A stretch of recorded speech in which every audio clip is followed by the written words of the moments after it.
आज से कुछ साल पहले मैं और मेरे दोस्त राहुल, प्रिया और समीर गर्मी की छुट्टियां बिताने के लिए एक सुनसान गांव में गए थे। गांव पहाड़ों के बीच बसा था, जहां चारों ओर घना जंगल और दूर दूर तक कोई आबादी नहीं थी। गांव में एक पुरानी विशाल हवेली थी, जिसके बारे में कहा जाता था कि वह सालों से वीरान पड़ी है और वहां कोई आत्मा भटकती है। गांव वाले उस हवेली के पास भी नहीं जाते थे। हम चारों दोस्त रोमांच के शौकीन थे और हमें लगा कि यह एक अच्छा मौका है उस हवेली का रहस्य जानने का। गांव वालों की चेतावनियों को नजरअंदाज करते हुए हमने एक रात उस हवेली में जाने का फैसला किया। चांदनी रात थी और हवेली का काला साया और भी भयानक लग रहा था। जैसे ही हमने हवेली के लकड़ी के बड़े दरवाजे को खोला, एक पुरानी सड़ी हुई गंध हमारे नाखूनों में भर गई। अंदर घना अंधेरा था और टॉर्च की रोशनी में धूल से भरे कमरे और मकड़ी के जाले दिखाई दे रहे थे। हर कदम पर लकड़ी के फर्श से चरमराहट की आवाज आती थी, जो हमारे डर को और बढ़ा रही थी। हम धीरे धीरे हवेली के अंदर बढ़ते गए। ऊपर की मंजिल से एक अजीब सी फुसफुसाहट की आवाज आ रही थी। हमने एक दूसरे की तरफ देखा और राहुल ने हिम्मत करके कहा, शायद ये सिर्फ हवा की आवाज है। लेकिन हम सब जानते थे कि यह हवा की आवाज नहीं थी। जैसे ही हम सीढ़ियां चढ़ने लगे, तापमान अचानक गिर गया।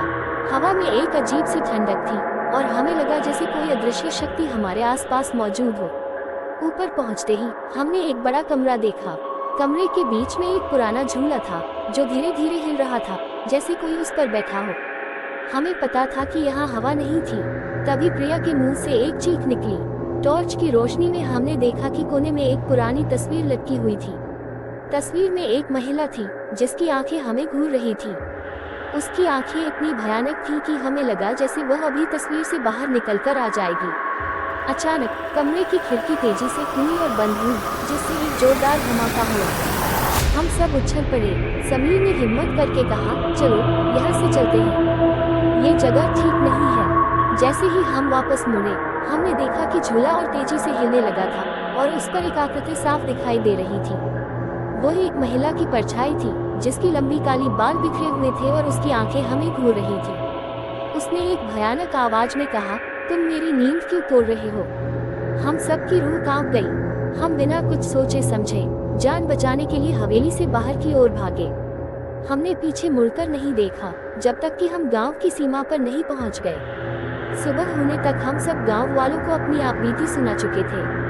उन्होंने कहा कि वह हवेली एक पुरानी जमींदारनी की थी, जिसने अपने इकलौते बच्चे को खोने के बाद आत्महत्या कर ली थी। उसकी आत्मा आज भी उस हवेली में भटकती है और किसी को भी वहां रहने नहीं देती। उस दिन के बाद से हम चारों ने कभी भी किसी वीरान जगह पर जाने की हिम्मत नहीं की। वह भयानक रात आज भी हमें याद है और जब भी हम उस हवेली के बारे में सोचते हैं तो हमारी रूह कांप जाती है। कुछ रहस्य ऐसे होते हैं जिन्हें छेड़ना नहीं चाहिए और हमने वह बात उस भयानक रात को अच्छी तरह से सीख ली थी।